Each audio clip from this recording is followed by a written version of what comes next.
నమస్తే అందరికీ. సుదర్శన హోమియోపతి ఛానల్‌కి స్వాగతం. ఈరోజు డిప్రెషన్ గురించి ఈరోజు వీడియోలో డిస్కస్ చేసుకుందాము. అసలు డిప్రెషన్ ఎందుకొస్తుంది? డిప్రెషన్ ఎలాంటి వారిలో వస్తుంది? డిప్రెషన్‌లో ఉన్నామని మనం ఎలా తెలుసుకోవాలి? ఈ డిప్రెషన్‌కి ట్రీట్మెంట్ ఏమన్నా ఉంటుందా? లేదా? ఇది పూర్తిగా క్యూర్ అవుతుందా లేదా? అన్న వాటి గురించి ఈరోజు మనము ఈ వీడియోలో తెలుసుకుందాము. ఫస్ట్ అసలు డిప్రెషన్ అంటే ఏంటి? ఇది డిప్రెషన్ అని తెలుసుకోవడానికి ముఖ్యంగా మనకి 3 సింప్టమ్స్ అనేవి చూస్తూ ఉంటామండి ముఖ్యమైనవి. దాంట్లో మొదటిది లో మూడ్. అంటే ఎప్పుడు దిగాలుగా కూర్చొని ఉండడం. కారణం ఉన్నా లేకపోయినా రోజు మొత్తంలో ఎక్కువ శాతం దిగులుగా ఉండటం. ఏదన్నా హ్యాపీ న్యూస్ తెలిసినా అది హ్యాపీ మూమెంట్ అయినా కూడా దాన్ని కంప్లీట్‌గా వాళ్ళు ఎంజాయ్ చేయలేకపోవటం అనేది దీంట్లో చూస్తూ ఉంటాము. దాంతో పాటుగా ఏది మనుషులతో కలవాలి అనిపించకపోవడం, ఒంటరిగా ఉండాలనిపించడము, ఎవరితో కలవాలి అనిపించకపోవడము, ఎప్పుడూ చిరాగ్గా ఉండడము, ఎవరేమన్నా కొంచెం గట్టిగా మాట్లాడినా, లేకపోతే చిన్న మాటైనా గూడా దాన్ని తీసుకోలేక ఏడ్చేయటం. ఇదంతా గూడా ఈ డిప్రెషన్‌లో మనం ముఖ్యంగా చూసే సింప్టమ్స్ అన్నమాట.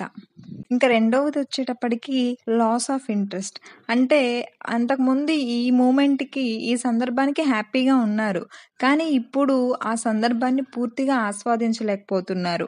ఇంతకుముందు హ్యాపీగా ఉన్నవి కూడా ఇప్పుడు వాటి మీద ఇంట్రెస్ట్ చూపించలేకపోవడం మనం చూస్తూ ఉంటాము. ఇంకా మూడోదొచ్చేసి లాస్ ఆఫ్ ఎనర్జీ. అంటే మనం డైలీ యాక్టివిటీస్ కూడా చేసుకోలేకపోవటం. రోజువారీ పనులు కూడా చేసుకోలేకపోవటం. చదువుకునేవారు చదువుకోలేకపోవడము. అలాగే వంట చేసుకోలేకపోవటం. హౌస్ వైఫ్స్ అయితే వంట చేసుకోలేకపోవటం, ఇల్లు ఊడ్చుకోలేకపోవటం, దేనికి ఓపిక లేనట్టుగా నీరసంగా అయిపోవటం బాడీ. ఇదంతా మనం చూస్తూ ఉంటాము. అంటే గంటలో చేసే పని కూడా ఆగి ఆగి 2, 3 గంటలు సమయం తీసుకుంటారు. దాంతో పాటుగా ఎక్కువగా బాడీ పెయిన్స్, నీరసంగా అనిపించడం. ఈ నీరసం, బాడీ పెయిన్స్ వల్ల ఏదో బాలేదు అనుకోని మనం హాస్పిటల్‌కెళ్ళి బ్లడ్ చెకప్ చేయించుకున్నా, వాళ్ళు మెడిసిన్స్ ఇచ్చినా గూడా ఆ వీక్‌నెస్, ఆ నీరసం అనేది అలాగే ఉంటుంది. ఇది ఈ డిప్రెషన్‌లో మేజర్ సింప్టమ్. వీటితో పాటుగా ఫ్యూచర్ గురించి ఎక్కువగా ఆలోచనలు. అసలు నా లైఫ్ ఎటుపోతుంది? నేనేమన్నా గ్రో అవ్వగలనా? ఇప్పుడున్నట్టే ఉంటుందా? అసలు నా లైఫ్ అనేది ఏంటి అన్నది ఎక్కువ ఆలోచనలు చేయడం. అలాగే అందరికీ తనకు తాను భారంగా అనిపించడం. అంటే ఈ డిప్రెషన్ అనేది ఎక్కువైపోవటం వల్ల నేను అందరి మీద ఆధారపడుతున్నాను. నేను అందరికీ భారంగా ఉన్నాననే ఫీలింగ్స్ అనేవి ఎక్కువగా అనిపించడము. చేసే పని మీద ఫుల్ అటెన్షన్ ఇవ్వలేకపోవడం. అంటే శ్రద్ధ లేకుండా ఉండడము. ఎందుకు బతుకుతున్నానా అని ఆలోచన వచ్చి కొన్ని సార్లయితే సూసైడల్ అటెంప్ట్స్ చేయడము. ఇవన్నీ కూడా డిప్రెషన్‌లో జరుగుతాయి. వీటితో పాటుగా నెగెటివ్ థాట్స్. అంటే తనకి తాను నెగెటివ్‌గా ఆలోచించుకోవటము. నాదేంటి? నా లైఫ్ ఏంటి? దీని గురించి. అలాగే పక్కన వారి గురించి కూడా, ఎదుటి వారి గురించి కూడా నెగెటివ్‌గానే ఆలోచిస్తూ ఉంటారెప్పుడు. వీటితో పాటుగా స్లీప్ డిస్టర్బెన్స్. అంటే పడుకున్నా నిద్ర పట్టకపోవటం ఒకటైతే, నిద్ర పట్టినా త్వరగా లేచిపోవడం. అంటే రోజు ప్రతిసారి లెగిచేదానికన్నా కూడా త్వరగా మేల్కొని రావటము.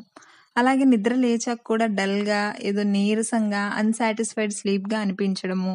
అలాగే ఆకలి, బరువు తగ్గిపోవటము. ఇవన్నీ మనము డిప్రెషన్‌లో చూసే మేజర్ సింప్టమ్స్. అలాగే కొన్ని మైన్యూట్ సింప్టమ్స్ అన్నమాట. అయితే ఈ డిప్రెషన్ అనేది ఎలాంటి వారిలో చూస్తాము అంటే, ముఖ్యంగా ఎవరికన్నా ఫ్యామిలీ హిస్టరీ అంటే అమ్మా, నాన్న, అత్త, మామ, కజిన్స్ వీళ్ళకి ఎవరికైనా ఫ్యామిలీ హిస్టరీ ఉన్నా, దాంతో పాటుగా ఎక్కువగా వుమెన్‌లో అంటే 40-45 ఇయర్స్ ఏజ్ ఉన్న వుమెన్‌లో మనం ఇది డిప్రెషన్ అనేది కామన్‌గా చూస్తూ ఉంటాము.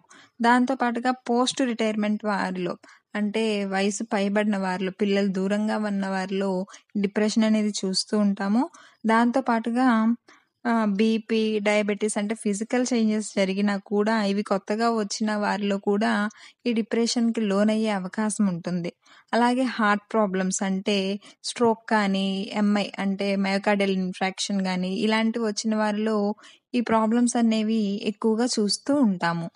అయితే ఈ డిప్రెషన్‌కి ట్రీట్మెంట్ పరంగా చూసుకుంటే, మనం 2 రకాలుగా మనం ట్రీట్మెంట్ చేసుకునే అవకాశం ఉంటుంది. మొదటిగా ఫార్మలాజికల్ ట్రీట్మెంట్ అంటే మెడిసిన్స్ యూజ్ చేయడం. డిప్రెషన్‌లో ఉన్నారంటే కొంతమంది కొంత మోటివేషన్ ఇచ్చి, కొన్ని మంచి మాటలు చెప్తే వాళ్ళు బయటపడతారులే అనుకుంటారు. కానీ బ్రెయిన్‌లో కొన్ని న్యూరో కెమికల్స్ అనేవి చేంజెస్ అవుతూ ఉండడం వల్ల, న్యూరో కెమికల్ రియాక్షన్స్ వలన కూడా ఈ డిప్రెషన్ అనేది వచ్చే అవకాశం ఉంది. కాబట్టి వాళ్ళకు మందులు వాడడం అనేది కంపల్సరీ. ఈ మందులు వాడటంతో పాటు కౌన్సెలింగ్ తీసుకుంటూ ఉంటే, అంటే 2 గనక మనం చేస్తూ ఉంటే మనకి త్వరగా బెనిఫిట్స్ అనేవి వచ్చే త్వరగా క్యూర్ అయ్యే అవకాశం అనేది ఉంటుంది. ఇంకా రెండవది కౌన్సెలింగ్, అంటే కాగ్నిటివ్ థెరపీ ఇలాంటివి కౌన్సెలింగ్ పేషెంట్‌కి చాలా యూజ్ అవుతుంది డిప్రెషన్ నుంచి బయటికి రావడానికి.